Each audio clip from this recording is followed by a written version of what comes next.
boxes for wheels everywhere. Thought I'd just, because you don't often see, well, you do if you do a lot of track days, or you're an idiot like me, lots of wheels in one place.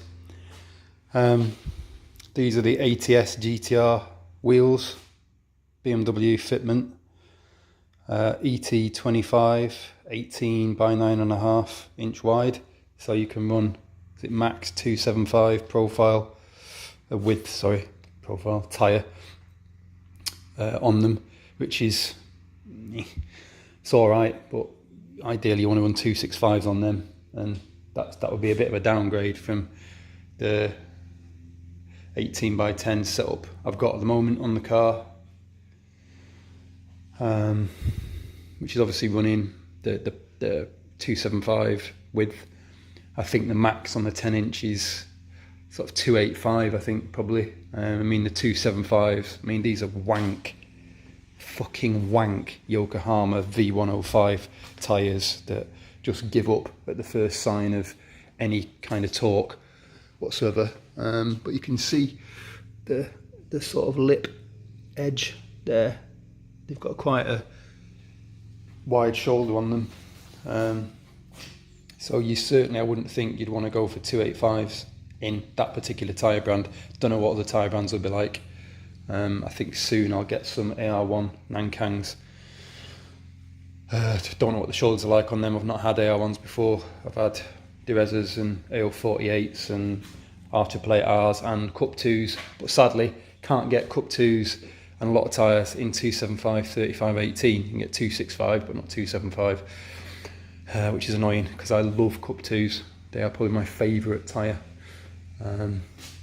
Anyway, so I've got a bit of a dilemma at the moment, which is wheels, what to do. So I bought these thinking, yeah, I'll swap my wheels out. That's something I can do. Change from the SM10s to the ATSs. But kind of decided, no, I don't want to do that because these wheels weigh 11.9 kilos a wheel, which is, it's not the heaviest, but it's not very light. The SM10s, according to Apex, are 9.5 kilos a corner, which again isn't incredibly light, but it's the lightest wheel that I've sort of got in this collection here. So those at the moment will get sold, I think. I do like them and they look good, and they're a very sort of racy motorsport style wheel, but yeah, it's not an upgrade, is it? So why would you fit them? Then these, just shaking my head here, BBS E88s, the perfect setup for E92 M3.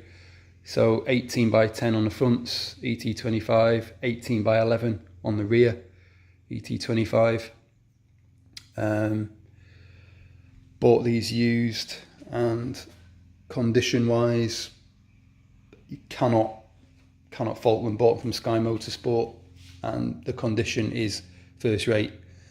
If they fit the car, they would be on now, and I would be happy as a dog with two dicks, as they say.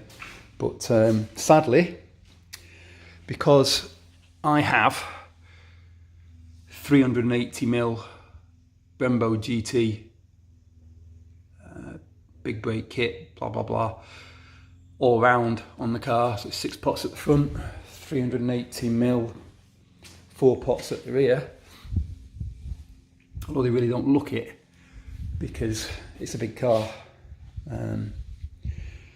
The sad fact of the matter is that those wheels, just for anyone out there who might not be sure or might not have found the various websites that confirm the sad fact, don't fit with the Brembo GT brake kit.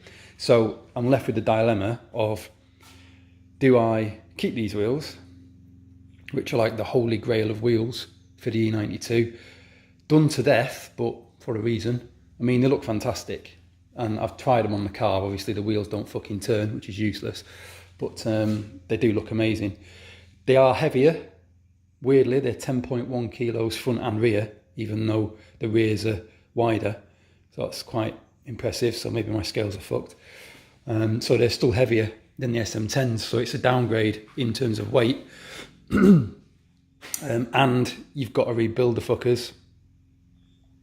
I don't know what sort of period you've got to do that in, but I'm assuming it's just when they start to lose air.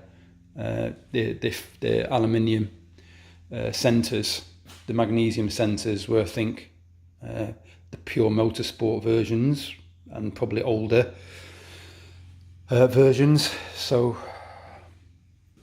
the magnesium ones, you had to check them for cracks and stuff, and they would crack and fail, or could crack and fail. But these obviously don't suffer from that. So all these would suffer from, I would imagine, is just the fact that they start to leak air because they're three-piece. So it's a case of taking all the bolts out, replacing the bolts, replacing the washers and replacing the seals, and then building them back up again. Not a difficult job to do at all. But you're talking, what, just shy of 400 quid for the kind of service kit for those wheels. So it's just another thing you need to add to your list of things to do and maintaining in a car. You might say it's a small price to pay for wheels that are that cool, but you know, I'm not so sure. So yeah, it's like, what do you do? Do you keep the wheels that you've got? And you know, there's nothing wrong with these wheels. They are really nice wheels and they suit the car very well. And you don't see anyone with them, which is always a positive thing.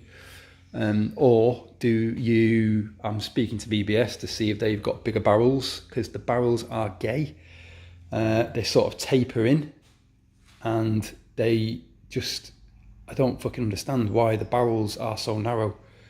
But they are really narrow barrels. So if BBS can give me some manly barrels, then we may be game on, but not so sure. We will wait and see. So it's either rebarrel the wheels, or it's send them back or sell them, or it's sell the Brembo Big Bait kit, which I believe retails at about 10 grand new, and get the smaller brake kit, because these brakes are a twat for any kind of wheel fitment that you might want. Apex are very good for big brake kit clearance. So yeah, it's swapped down, is it for 360 mil, 365 mil fronts, 355 or 345 or whatever on the rear. But again, why would you fucking downgrade to fit wheels? So I'd be downgrading the brakes,